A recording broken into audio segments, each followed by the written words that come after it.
Okay, again, greetings from the Center for Legislative Archives in Washington, D.C. During today's webinar, Teaching the Constitution with Political Cartoons, I'll be sharing records from the Center for Legislative Archives. The Center is a part of the National Archives, and it preserves and makes available the historical records of the United States House of Representatives and the United States Senate. Through its public outreach programs, the Center uses these historical records to promote a better understanding of Congress and the history of American representative government. I'm excited to share cartoons from the Clifford K. Berryman collection with you today.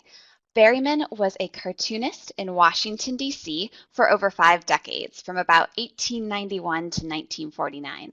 He worked first for the Washington Post and then later the Washington Evening Star. He's credited with inspiring the creation of the teddy bear toy.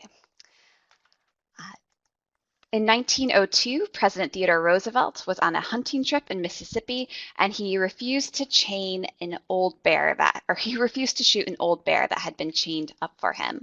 When Clifford recreated this moment, he drew the bear as a young, cute, cuddly teddy bear. It became known as the teddy bear after the president, and it inspired the creation of the popular children's toy. This teddy bear became a common symbol for Theodore Roosevelt and Berryman's cartoons. And after Roosevelt left office, Berryman continued to use the teddy bear to represent his own personal point of view. So keep a lookout for the teddy bear in the Berryman cartoons that we look at today. Now, you may be wondering, if the National Archives preserves the records of the federal government, how did these cartoons, these works of art, end up in our holdings? Well, in the 1990s, a collection of over 2,000 Clifford Berryman originals was purchased and donated to the Senate collection. They are housed with the historical records of Congress in the Center for Legislative Archives here in D.C. The Center also has over 200 cartoons by Jim Berryman, Clifford's son, who also worked as a political cartoonist in D.C. Within the Berryman cartoon collection, you can explore many stories, and I encourage you to explore the collection online later. But today, our focus is the Constitution. My goal for today's webinar is to provide you for tools for integrating visual information and lessons about the Constitution.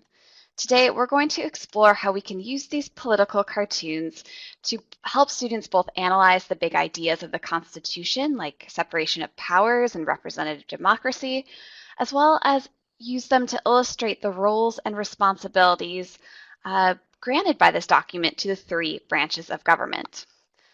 The historical context of these cartoons might not be familiar to students, but Berryman's depictions of our government in action have a timeless quality to them. Another goal for this session is to connect you with resources for using political cartoons, not just in teaching the Constitution, but also in teaching other topics in American history. Without further ado, let's get to our first cartoon. I'm going to start by introducing you to the National Archives Cartoon Analysis worksheets. We've developed document analysis worksheets, 2 different versions, a set for novice and younger students, as well as a set for intermediate and secondary students. Each worksheet goes through 4 steps of questions. Meet the document, observe its parts, try to make sense of it, and use it as historical evidence.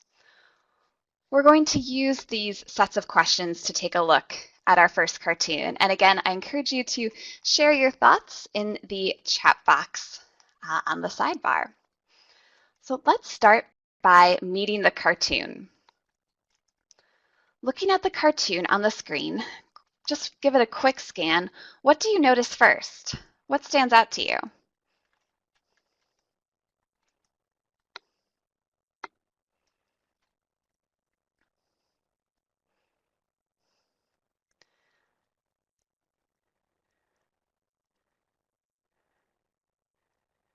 Great. I see we see Uncle Sam. The flag, Uncle Sam has a big smile. We have 3 horses pulling Uncle Sam. Uncle Sam has a whip in his hand. We also see the legislative and executive. Excellent. Yeah, we can note the title of this cartoon.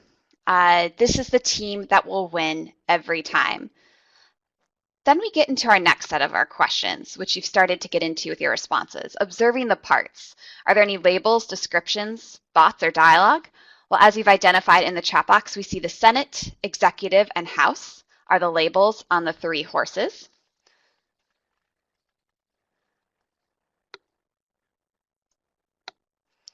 So we see Uncle, and then we want to look at the visuals. We want to list the people, the objects and places in the cartoon, and list any actions or activities that we see. So we've mentioned the 3 horses. We've mentioned Uncle Sam.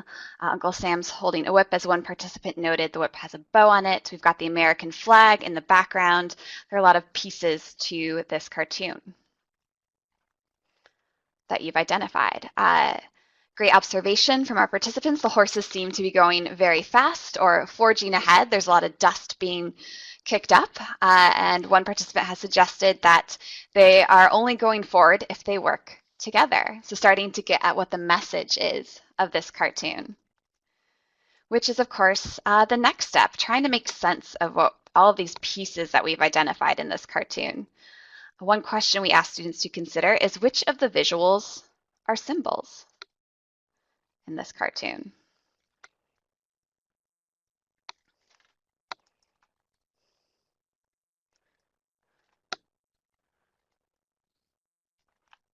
Excellent. And then the follow-up question to that one is, of course, what do they stand for? So we have Uncle Sam, a familiar symbol for the United States. We see the flag, another symbol for the United States. The horse and chariot could be another symbol, sometimes used to represent war or perhaps some sort of race. An allusion to Roman chariots, perhaps. Excellent. Symbols of patriotism. Absolutely. And then the next step is, what is the cartoonist message? And I think we've started to get at this, that this is a team that's going to go forward if they work together. Ooh, another great observation from one of our participants, that the dust clouds haven't settled yet in this cartoon.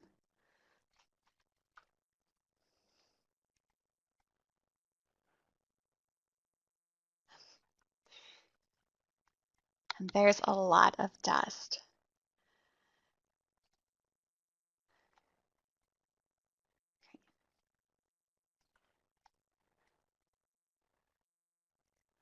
Some excellent ideas of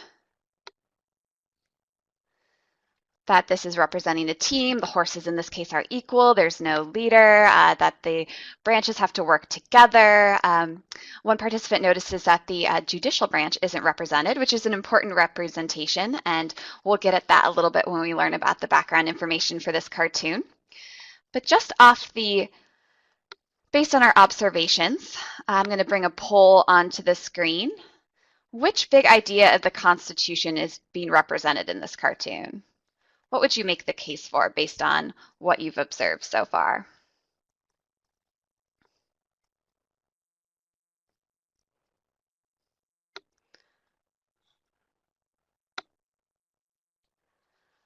Okay, I see our votes coming in. Now, truly, you could probably make the case for any of these big ideas, but it looks like separation of powers is in the lead, followed by checks and balances, perhaps a representative government, enumerated powers, or federalism.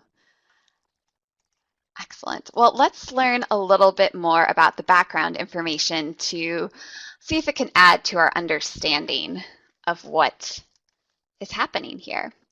So this cartoon was published on March 27th, 1898. This was a little over a month after the USS Maine had exploded and 2 months before President McKinley asked Congress to send troops to Cuba.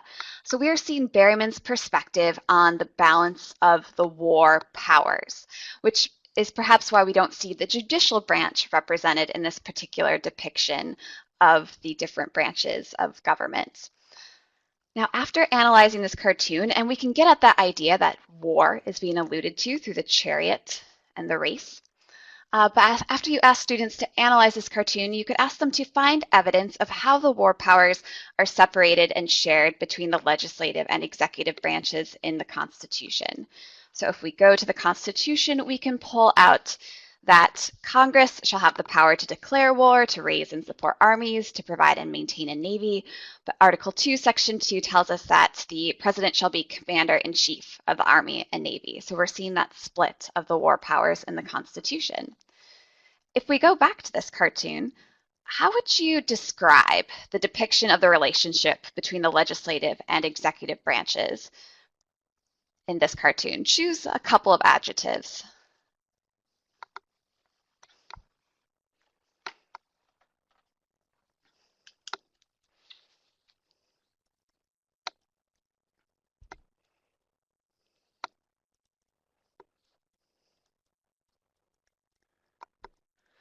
So some of the words that jump out are equal, fair, cooperative, amiable. Teamwork is involved. It's friendly. It's harmonious. They're looking to each other for pacing.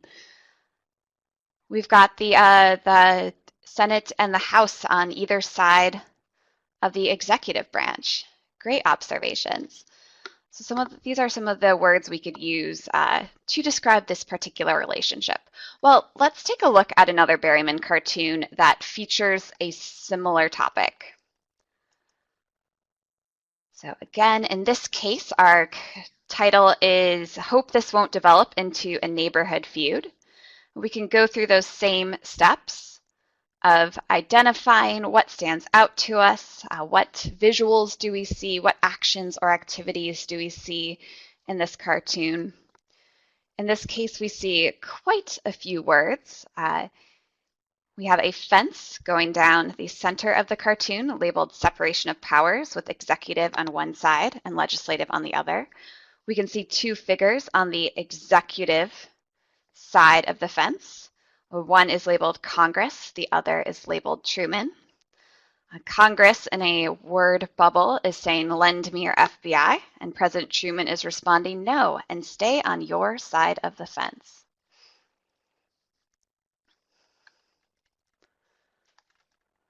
So thinking about this cartoon and what we see here, what is the cartoonist's message in this particular cartoon? What symbols are we seeing in this new illustration of this relationship?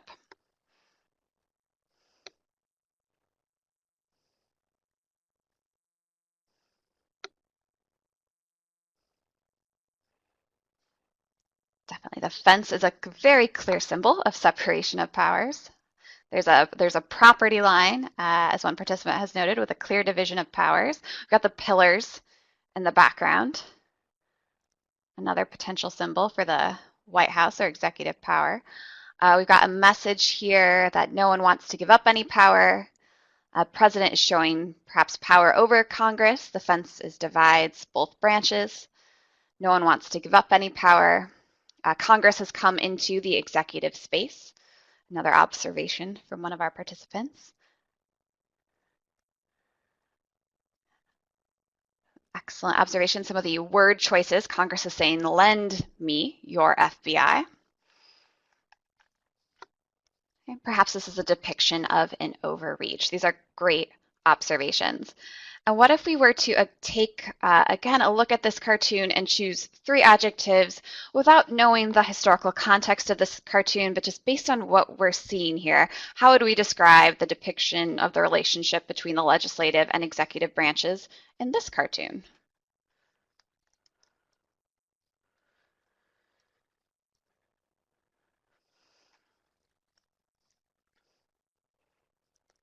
Right, tense, argumentative, somewhat contentious.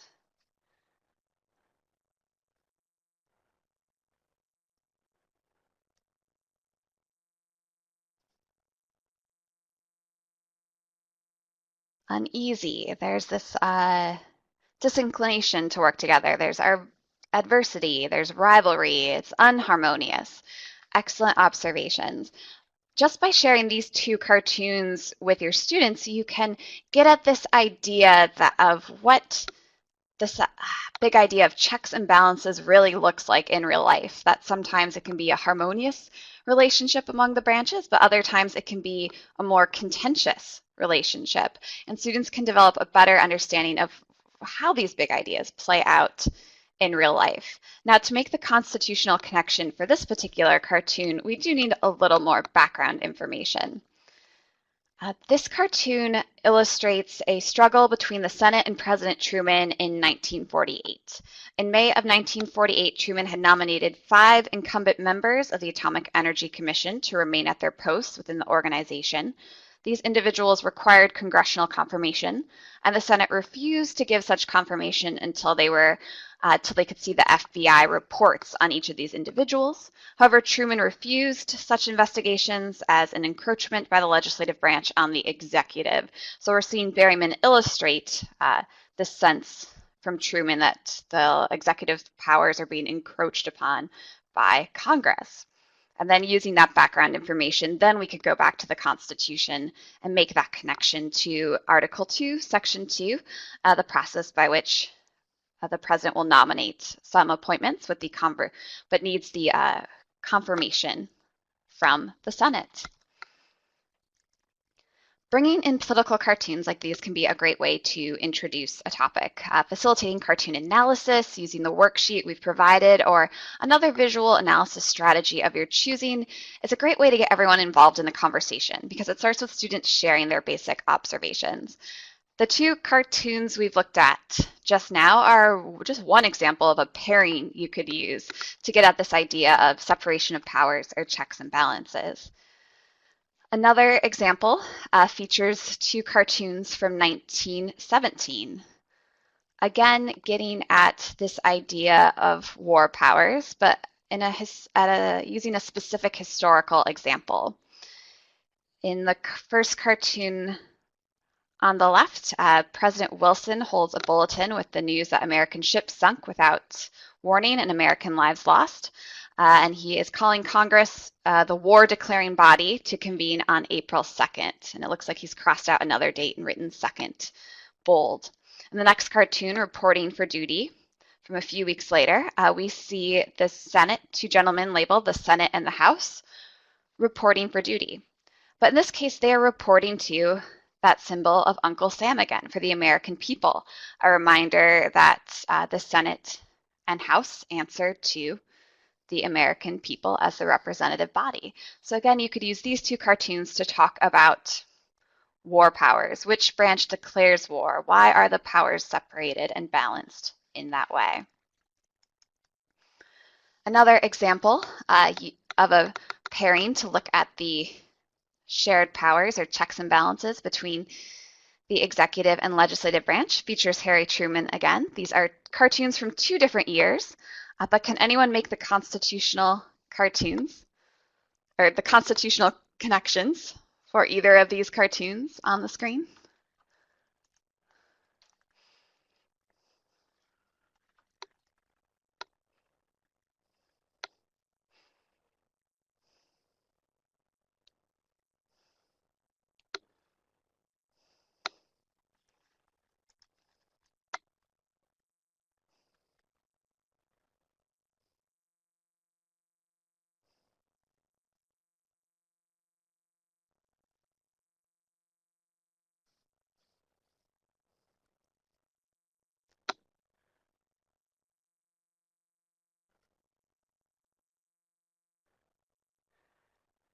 Great, so we're getting at this idea of federal spending power, looking at, yes, the president can propose a budget, and the president certainly has a responsibility from Article 2, Section 3, to give Congress information of the State of the Union, so we can make that constitution based on what we see.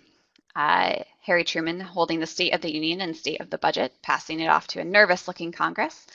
But then in another cartoon, a different budget in this case, Truman says, "I'll never recognize that baby when he gets through with it," and we see a figure representing Congress holding an axe, reminding us, again, connecting it back to the Constitution, Article 1, Section 9, no money shall be drawn from the Treasury, but in consequence of appropriations made by law. And so we're seeing, again, Congress is the budget-making branch, has the constitutional power to actually appropriate funding. And we're seeing this struggle play out again in these two cartoons between the legislative branch and the executive branch. Next, I want to share some additional resources from the Center for Legislative Archives for Teaching the Constitution with political cartoons. The center, which houses the Berryman Cartoon Collection, has developed a variety of resources for the classroom, including ebooks, exhibits, and lesson plans. On the website, you can find 2 ebooks that have been put together as PDFs, and they include a great collection of different cartoons on 2 different topics, as well as analysis and discussion questions to share with your students. One volume looks at representing Congress in Clifford Berryman cartoons, and the second volume, America and the World, looks at foreign affairs in political cartoons, featuring Berryman's drawings. The center also has a lesson plan called the Constitutional Scavenger Hunt with Political Cartoons. In this lesson, students will match 16 different cartoons to the article, section, and clause of the Constitution that they represent, as well as the constitutional principle embodied in the cartoon. They'll track their findings on a graphic organizer and keep track of how their analysis changes during their discussion. This activity can serve as a review of the different articles, as well as a review of the roles and responsibilities of the different branches of government. For example, we can review the process by which a bill becomes a law or doesn't by using Berryman cartoons.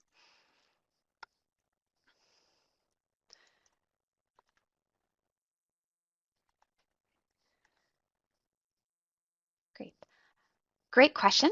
This activity can take, I believe this one is about 45 to 60 minutes, but again, there are certainly modifications you can make. And I'll show you some resources for some other shorter activities as well as we progress through tonight's webinar. Great question. But let's take a look at this process by which a bill becomes a law. So we start with Congress and our bills. So we have 2 different depictions, contrasting depictions of what this process can look like according to Clifford Berryman. In this case, we see a cartoon by Jim Berryman, Clifford's son, looking at the congressional weather forecast, long hot summer. In this first example on the left, Congress looks a little bit overwhelmed by all the bills that are lining up to be passed by Congress. But in Steaming Up, a cartoon from 1916 by Clifford Berryman, we see Berryman equate Congress to a machine. We've got smokestacks in the background. And the sign says, on account of the rush of business, the usual holidays may be omitted. Then we can follow the process by which a bill becomes a law outlined in Article 1, Section 7. 2 different examples here again. For every bill which shall have passed the House of Representatives and the Senate. In these 2 cartoons, we are reminded that the cartoonist has a point of view on these issues.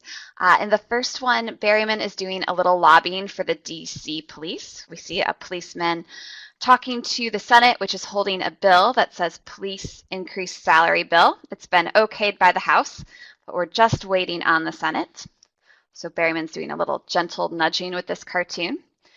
In the next cartoon, the Hepburn rape bill, we get a look at the sometimes messy process by which legislation is passed.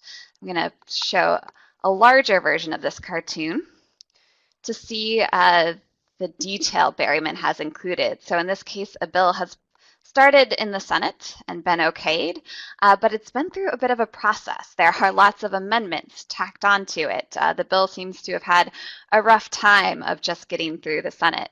So this one can be used to share with students when you're talking about the process by which a bill becomes a law. And it's not always smooth sailing.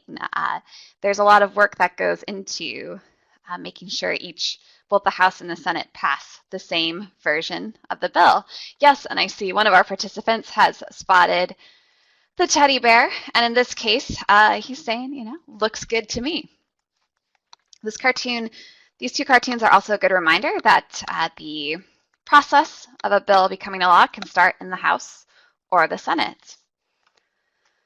But of course, after it is passed or okayed by both the House and the Senate, it shall, before it become a law, be presented to the President of the United States. So in this cartoon, Anyone Home, we see a bill that has been okayed by the House and the Senate. And while we might not know the particulars of the railroad bill from 1920, we can still have a discussion about what this process is showing us and how we can connect it back to the Constitution. One question I always like to ask students with this cartoon is, how would you describe the emotions in this cartoon? What would you say that look is on the bill's face?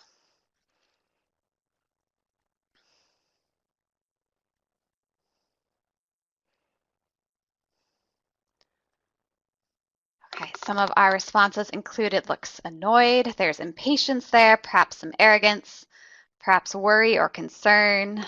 It's an intense expression. Are there any other details that stand out to you in this particular cartoon?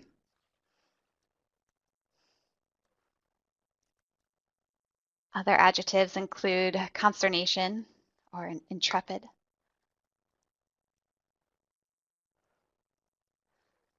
Great observations. We can see the capital in the background, where the bill has come from. Now, the top hat is a great detail. This is perhaps a formal occasion. Not only does the bill have a top hat, he has removed it, perhaps out of a sign of respect. Exactly. Great observation from another participant. The bill's ringing the doorbell, so he needs permission to enter. This is a formal visit, certainly. And so a follow-up question to this for students could be, okay, why does the bill look worried? What are the two options for this bill upon entering the White House? What are the potential outcomes here? Which would get us to this idea that if the president approves the bill, he should sign it. But if not, exactly, he can veto the bill. And in this case, the bill might be looking worried because the bill is not sure what the president's reaction is going to be. Now, if the president decides not to sign it, according to the Constitution, he shall return it with his objections to that House in which it shall have originated, who shall enter the objections at large in their journal and proceed to reconsider it. So in this next cartoon, a different bill in this case, but also from 1920, we see a bill being thrown out of the White House, back at Congress, and a sign on the yard, keep off the grass, hints at, again, that relationship between Congress and the president can sometimes be a little tense.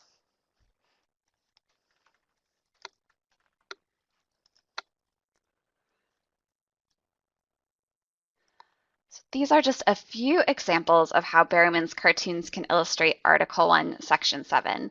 Within the Constitution scavenger hunt lesson, you'll find cartoons that relate to each of the 5 articles of the Constitution. The last resource I'd like to share with you today is Docsteach.org, the online tool for teaching with documents from the National Archives.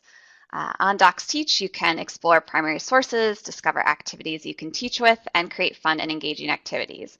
There is a great selection of Berryman cartoons available on Docsteach, and some of my favorite tools for using with political cartoons are listed on the screen. We've taken those same document analysis worksheets, the questions we were answering earlier, and turned them into an analyzing documents activity. So if you wanted your students to complete those questions in an online activity, they're available.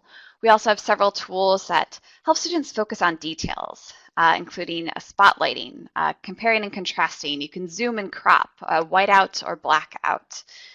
I've used the blackout tool or whiteout tool before to take out the captions of a cartoon to get students to just focus on what they're seeing, the objects first, before they look at the text. So we're going to take a look at one example of a tool and another way you can use these Berryman cartoons together to make these constitution connections. So I'm going to switch over here to share my screen.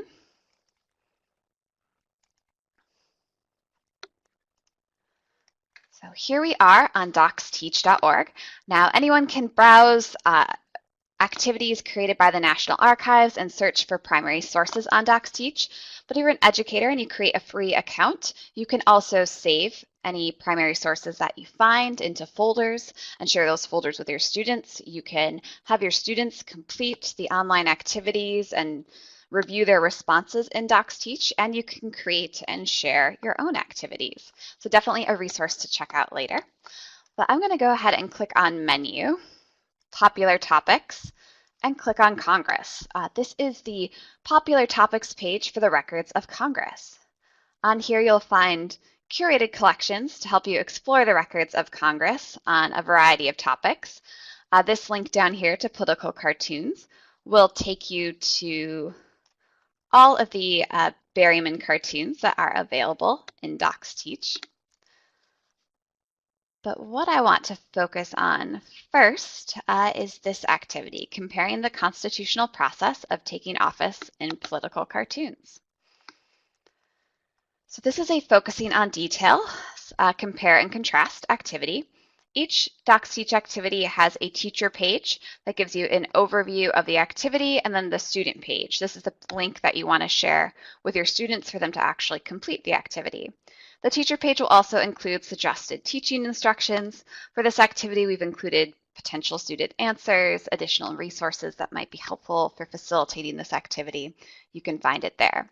But the purpose of this activity is for students to analyze and compare 3 political cartoons by Clifford Berryman to distinguish who puts the members of Congress, the President, and Supreme Court justices in office, and then to connect each political cartoon to the process of taking office as outlined in the Constitution.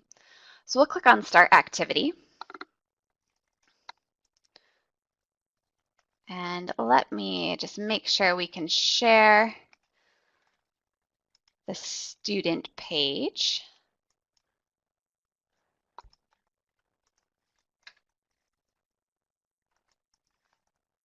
On the screen here.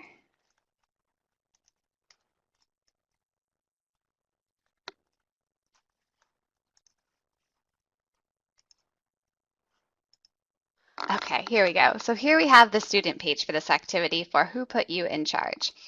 The activity begins by having students analyze each cartoon carefully, identifying the people, objects, and places. And then the students are instructed to answer the discussion questions and then complete the activity by answering the questions in the When You're Done section.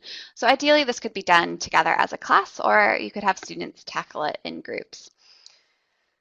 So we have 3 different cartoons here, and in each cartoon, again, we might not necessarily recognize some of these historical figures. Students might not know who Barkley or Rayburn is in this case, but we can tell that this first cartoon is about Congress, and we see John Q. Public, which is a symbol Berryman often used to represent the American people, telling Congress that you ought to see the reorganization plan we're working on for next November, hinting at the fact that when it comes to shaping Congress, the public has the final say through elections. In our next cartoon, we see 2 presidential candidates, Truman and Dewey, and their focus is not on the total number of votes as they're looking at these bulletins, but they're focusing on winning states as presidential candidates. And they're focusing on the calculation of electoral votes for each candidate. So getting at this idea of the electoral college in this one cartoon from Clifford Berryman. The final cartoon shows us a suit of armor, and a sign says, latest spring style to be worn by gentlemen nominated to be members of the U.S. Supreme Court. And then we see an observer say, not a bad idea. So when we connect this last cartoon to the Constitution, and students are given excerpts, links to different excerpts of the Constitution to find the language that corresponds to each process by which branches of government take office. We know Article 2, Section 2, again, tells us that the president will nominate and the Senate will approve Supreme Court nominations. And so students are encouraged to consider how Clifford Berryman represents this process and think about who decides who gets to be a member of Congress, the president, and a Supreme Court justice. When students are done, they are asked to contrast and compare the differences between how members of Congress, the president, and the Supreme Court justices take office, to think about which branch of government is the only branch that is directly elected by the people, but at the same time consider how citizens' voices are reflected in presidential elections and the appointment of Supreme Court justices. And those would be the responses they would submit to you to review. So that is just one example of many for how you can connect cartoons together in a Docsteach activity and share them with your students. And while we are sharing the screen, I'll also go ahead and show you the Center for Legislative Archives main page for educators. On this page, you can find lesson plans. This would include the link to the Berryman lesson plan we looked at earlier, as well as links to the ebooks featuring Berryman cartoons. This link to warm-up activities will take you to a collaboration between the Florida Joint Center for Citizenship and the Center for Legislative Archives that features several 15-minute activities. Some feature some of the cartoons we've looked at today. And then, of course, the political cartoons page will take you to the main page for all of the different Berryman political cartoon resources.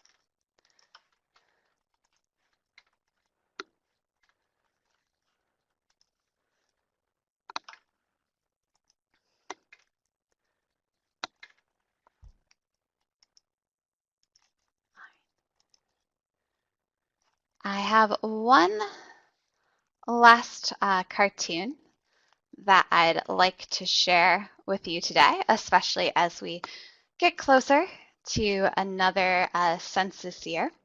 But in this cartoon, we can get a look at, again, this big idea of representative democracy. And this can lead to some great discussions with students about why is it the house, only the house that's getting measured in this cartoon? Why is Uncle Sam doing the measuring? You can have a discussion about what the census does, and then, of course, connect it back to Article 1, Section 2 of the Constitution.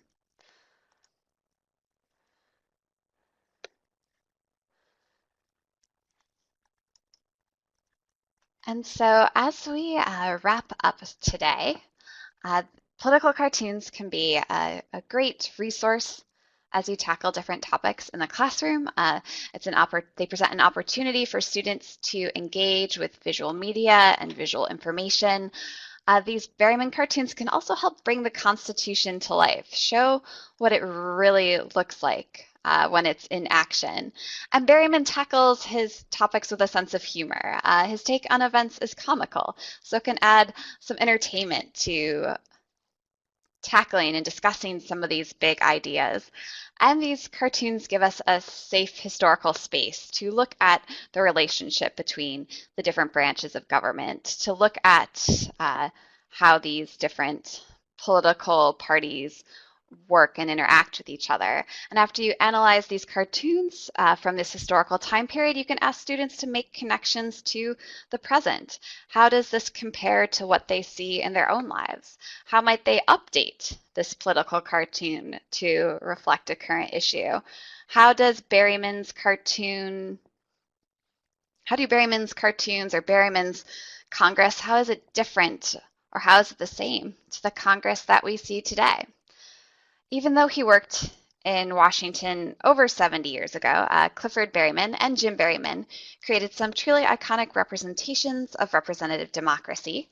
I hope you leave this session with new ideas for how to incorporate political cartoons when teaching about the Constitution, especially as we get closer to Constitution Day and how to bring images into your lessons to give students an opportunity to engage with and evaluate the big ideas from this document.